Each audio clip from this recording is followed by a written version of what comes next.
Welcome to another edition of Between Two Ellens. I'm Ellen Pogamiller with House District 88. I'm Ellen Hefner with House District 87. And today, this may be our first round of multiple rounds on the podcast, but the big story of last week and this week is the budget. On April Fool's Day, no joke, the House Republicans, the Senate Republicans, and Governor Stitt announced that they had an agreement, and the intent was this is done earlier than it's really ever been done, and their hope was for us to be done with session by the end of April, is what I heard. There's been some numbers floating around, April 23rd I heard, or first week of May. To let everyone know though, we have to be completed with all of our business by the last Friday of May. That's sine die. So there still is a lot of work to do, even though there is a budget, and we're finding out as we dig into it, since we just saw it, and it's a lot that goes into it, that there may still be some things that are changing. Absolutely. Even though it's signed, we still are hearing that there are some things that they're still working on, which I'm happy about because I've been advocating for things for a while, and I had a meeting with the chair of A&B, Trey Caldwell, and it was a day after they had signed the budget. So I'm still hopeful. There's still things that we need to work on, and so we're going to talk about some of those things. First, give us a little bit of the details of the budget. So a little bit, we know that the budget's about $12.79 billion. What they're saying is that's a 1.3% increase. What we know actually is there's $200 million that's coming from the state's Revenue Stabilization Fund that's actually moving over to a new program called the Taxpayer Endowment Fund. So overall, what I would call this is a very flat budget. Yeah, it's definitely a flat budget. We know that there are some, it's just a maybe maintenance budget. Yeah. Yeah, so we're still kind of keeping up with the business that the things that we have to pay for. And there's some little extras in there as well. One of the things I think is important for our audience to know that there are some forward-facing ways that you can kind of look at how the budget is being outlined. So that is through the Oklahoma House Budget Portal. I know the Senate has one, but since you're with House members, the Oklahoma House Budget Portal. If you Google that, yes. Yeah, if you're watching us on YouTube, this is this is the way it looks. But you can go through all of the committees up here, the A&B committees, and everything that they fund, and it's really actually great. And they've updated it, and you can see what the agency has asked for. You can see where the House stands on it, and then I think that you can also see where they're together on it and what they had funded. Yeah. So that's one way, probably honestly the best way for the public to understand the budget. I know we've heard a lot that Democrats may not have had a say in the overall budget, and I think it's really important to talk about how we are able to engage with the budget. So in October, all state agencies submit a budget request to the legislature. And then they present those to their Appropriations and Budget Committee. So if you I sit on Public Health, or actually I only sit on one, Human Services, Appropriations and Budget Committee. So we hear from every single one of those committees of what they hope their budget is going to look like. So we can engage in that conversation. Then we can engage with maybe if we're a subject matter expert like you are, Ellen, in some areas, or if we have a bill that needs funding, we can engage in that way with the appropriations and budget chairs. But at no point are Democrats in budget negotiation meetings. That's right. Correct? Yeah, and I guess that's the difference of being, having the door open so that you can give information and have them listen. There's another when it comes down to how we're spending our money to say, hey, Rep. Pogamiller, what is your subject matter expert on school? Right. So what do you think about this? Or can you give us more details about this? And so sometimes that's sort of missing from that. It's like a breathable, livable sort of budget where you have many layers in there. Not just agency heads, which agency heads are great, or not just maybe people that are supporting interests out there as well, and their own members with their bills, because we have money bills, and so we can talk about them. But it's another to have someone who knows that, especially a member that knows the door in, Right. and to explain some of that as well. Yeah, that's a little missed. Yeah, we were talking before the show, and one of the examples we gave, it's like the budget portal is sort of like if we were making a cake, and it shows you all the ingredients, all of the types of things that can be funded for the agency.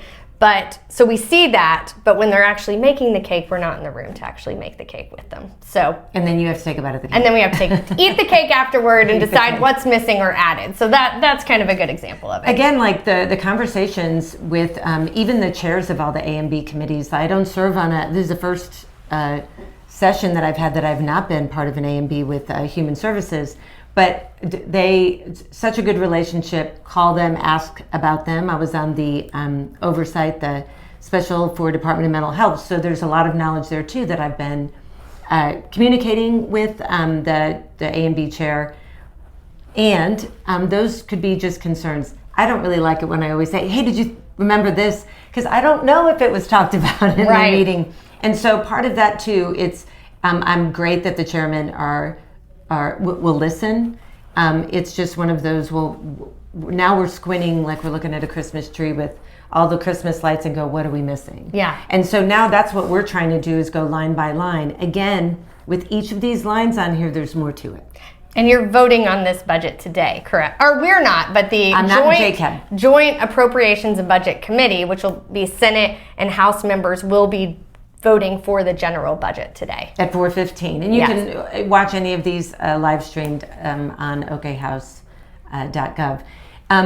Again, the idea that I think there's just a difference in definition of being included. Yeah. So what else are you looking at the budget, in the budget, Ellen? Oh goodness. So there's some things that are new that stand out. There's a $200 million endowment fund. Again, I'm not sad when we have and put away money to save for a purpose. The purpose on that I'm not really sure of yet. The details will come out about it. But that fund is $200 million. It's going to be locked up for 20 years. Not sad about saving money. Just don't know the specifics of it. There's other things about the budget that I look at that we have the Board of Equalization meeting. They meet 3 times. One is in December, one's in January, and then one in February. We get our final budget. That's how we find out how much we can spend and that we need to balance off of. So seeing that, and we look at all the different funds that we have saved money for, seeing that they're pulling some of that money out so that they can balance their budget. Our needs of the state are higher than what our income coming in. So we have a revenue issue, correct?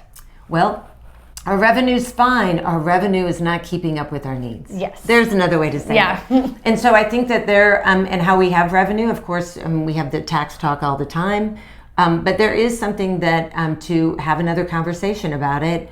Are we going to spend less at our agencies? Because some people say that we should work within our means. The needs are growing, and so what do we do about that? Letting you know that it will impact our budget one way or the other. Let's think about, we talk about Medicaid. If people do not get Medicaid insurance, because we have a state question too that's going to go out there about that, about it going away for the expansion. So let's say if someone doesn't have health insurance, or they don't meet the requirements for Medicaid, if they have a health emergency or something that they have a question about, they'll go to the emergency room, which if they don't have the money to pay for it or health insurance, it will impact our budget. Even more so than it would if they had insurance. That would be a lesser amount that would come out. And so I just think that there's a different way to look at this. I really do want to plan for 10 years, but I think that it's something that we all need to be aware of. Also, when we go so fast there's a lot of things that could be left out. And since we may end early, not only leaving things out of the budget or things that we might have missed, But also all those people that are coming up that have scheduled days, advocacy days up at the Capitol.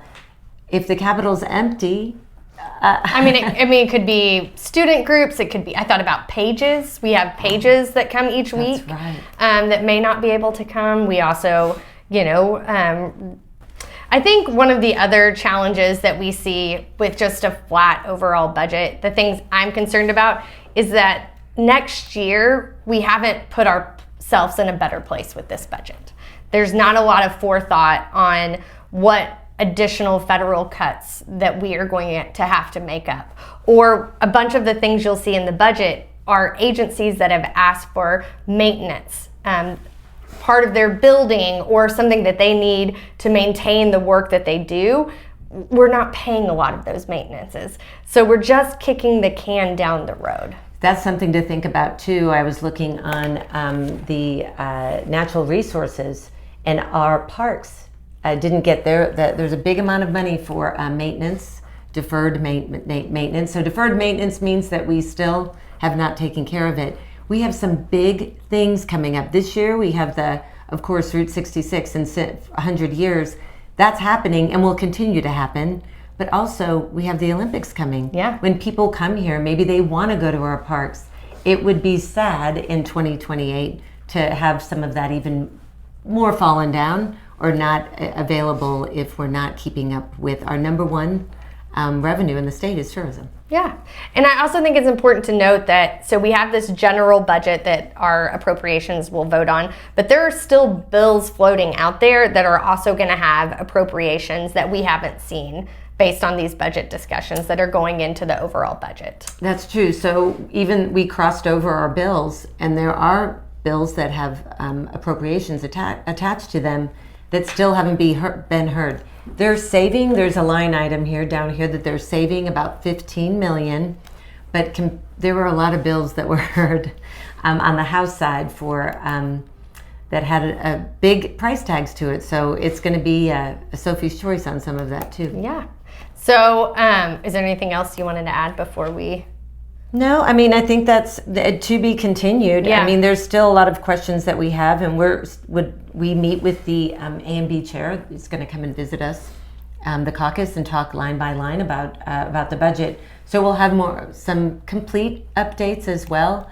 This was sort of a put together sort of budget podcast because we're still learning.